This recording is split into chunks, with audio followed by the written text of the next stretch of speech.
Ya,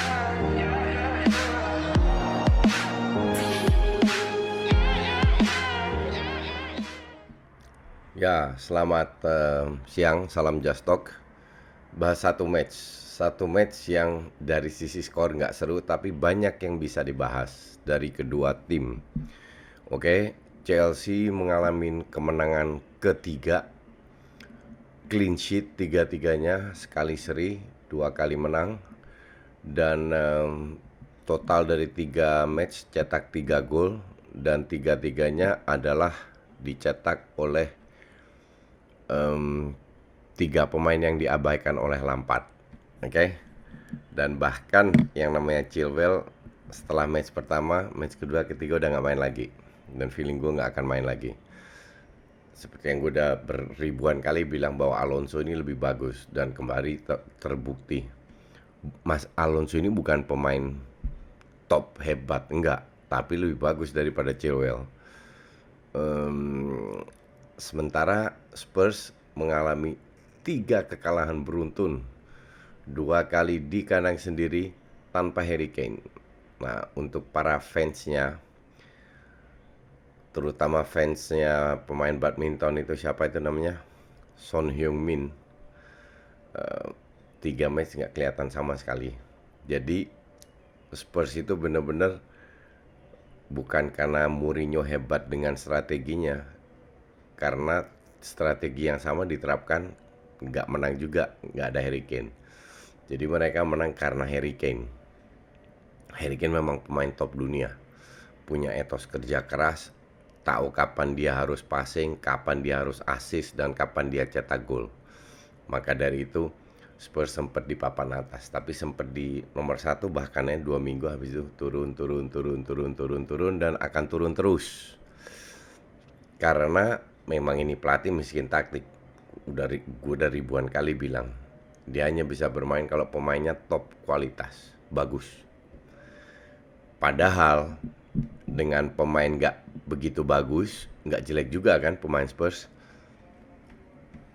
harusnya dia bisa tetap mengangkat kinerja tim ini dengan sebuah strategi yang bagus, yang cocok lah.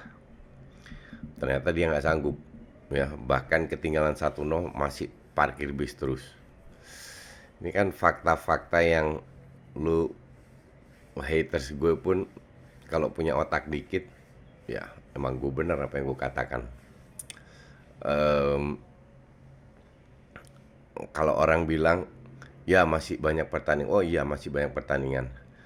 Kalau lu kalah kayak Arsenal lah, kalah dikerjain wasit, babak pertama Wolves diobok-obok, next match nggak ada masalah karena mainnya bagus, oke.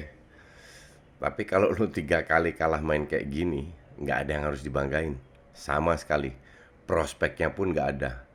Bagaimana lu bisa bilang, ya kalau orang bilang masih banyak match, ya itu ngarap aja.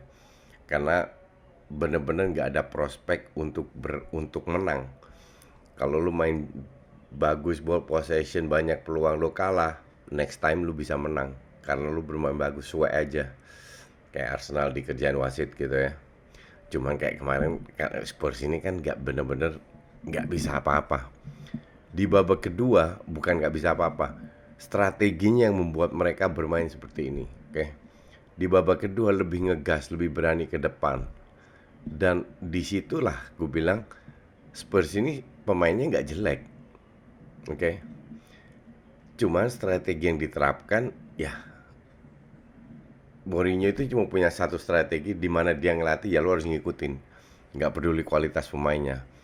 Bale aja di loan buat apa? Masa pemain selevel Bale nggak bisa berkontribusi? Bohong banget kan. Terus nah, kalian lihat Pak, di babak kedua masih imbang lah antara Chelsea dan Spurs. Kalian lihat pada saat Chelsea mundur ke belakang bertahan, Spurs nggak tahu harus ngapain. Bener-bener oportunis, jarak jauh shooting, kalau nggak crossing, ya setengah peluang Vinicius tadi dapat. Gue nggak ngerti pemain kayak apa nih Vinicius. Gedson Fernandes sama Vinicius, aduh, Itu main di Liga Cina aja cadangan kalau feeling gue. But eh, permainan ya gitu-gitu aja Spurs. Oke, bukan gue benci atau apa, tapi I tell the truth. Kalau di bawah Mourinho ini bener-bener nggak banget dan terbukti di luar menang kalah. Peluang aja nyaris nggak ada, ya kan? Nah sekarang kita ke Chelsea. Chelsea masih karatan kalau gue bilang.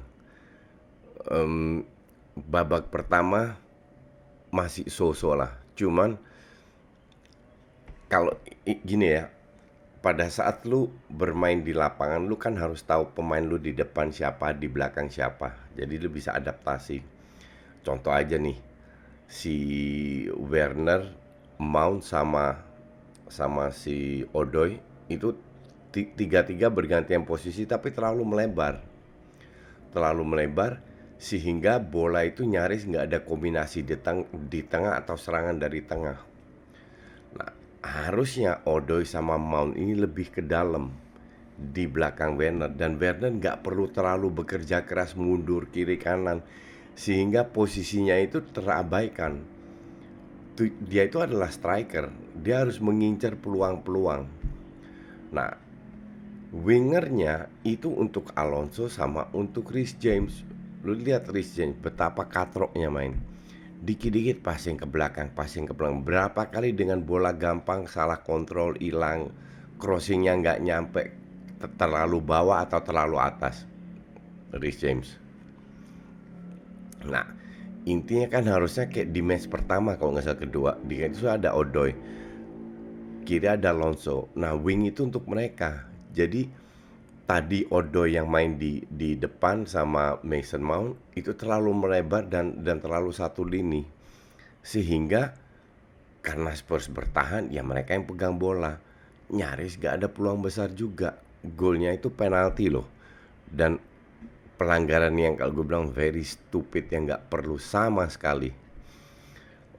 Terus ditambah babak kedua kelihatan pada saat lawannya agak ngegas, keteteran mereka. Beberapa pemain nggak bermain bagus, tapi jelek sih nggak. Cuman karena belum kompak, belum biasa bermain rapet, sehingga banyak ruang yang terjadi yang bisa dimanfaatkan oleh Spurs. Nah, karena Spurs nggak ada visi, lebih banyak ke otot, nggak ada kreativitas, terjadilah di babak kedua match yang sangat membosankan. Chelsea susah untuk kontrol pertandingan, Spurs ngandelin counter attack, cuman direct football, jadi udah kayak Tarkam. Apalagi Silva cedera. Di sini baru kita kelihatan nggak ada Silva. Fans Chelsea deg-degan semua. Pemain umur 34 begitu penting kehadiran dia, bukan hanya sebagai defender tapi sebagai leader. Padahal dia nggak bisa bahasa Inggris, tapi dia bisa ngatur. Ngerti nggak? Di sini baru kelihatan betapa pentingnya Silva. Babak kedua nggak dapat banyak peluang juga. Jadi memang kelihatan kalau Chelsea karatan, gue paham. Ini baru match ketiga, butuh minimal 3 bulan lah untuk benar-benar stabil dari sisi permainan. Karena kualitas pemain Chelsea itu nggak diragukan lagi. Tapi justru Spurs ini kalau gue bilang ya nggak bisa apa-apa. Jadi tidak bisa juga memanfaatkan kesalahan Chelsea hanya dengan bola-bola oportunis. Dan filosofinya itu kan simple. Pada saat kita pegang bola, kita nggak bakalan kebobolan. Kalau Mourinho beda, kita nggak perlu pegang bola untuk bisa cetak gol. Bagaimana artinya peluang untuk cetak gol karena lu nggak pegang bola jauh lebih sedikit, yaitu incer counter. Jadi dapat bola langsung ke depan. Depan nggak ada Kane, nggak berjalan, mati. Oke. Nah, gue nggak tahu prinsip apa yang dianut oleh Jose dan sampai dia dipuji-puji. Kita lihat nggak ada pemain bintang, bahkan di MU aja gagal total dengan beberapa pemain bintang. Di Madrid masih kalah jauh trofinya dibanding Pep. Dengan full pemain bintang. Tapi kalau sekali juara kan langsung dibilang, wah hebat, dan lain-lain.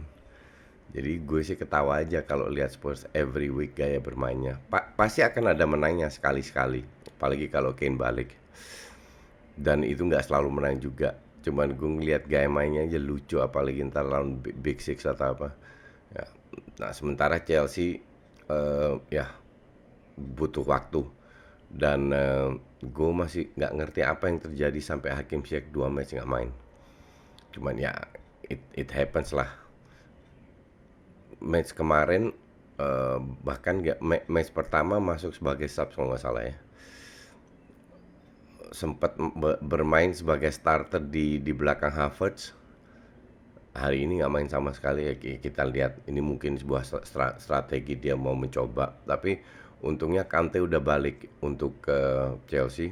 Jadi Kante harus menunjukkan tadi nggak kelihatan. Cuman ya dia juga baru 15 menit main tapi nggak kelihatan sama sekali Kante.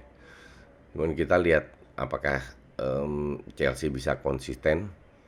Itu butuh ya beberapa pemain harus benar-benar adaptasi dengan permainan cepat karena sekarang nggak masih terlalu apa momentum, kadang bagus kadang jelek, kadang bagus, masih belum konsisten lah. Oke, see you next time, thanks for watching.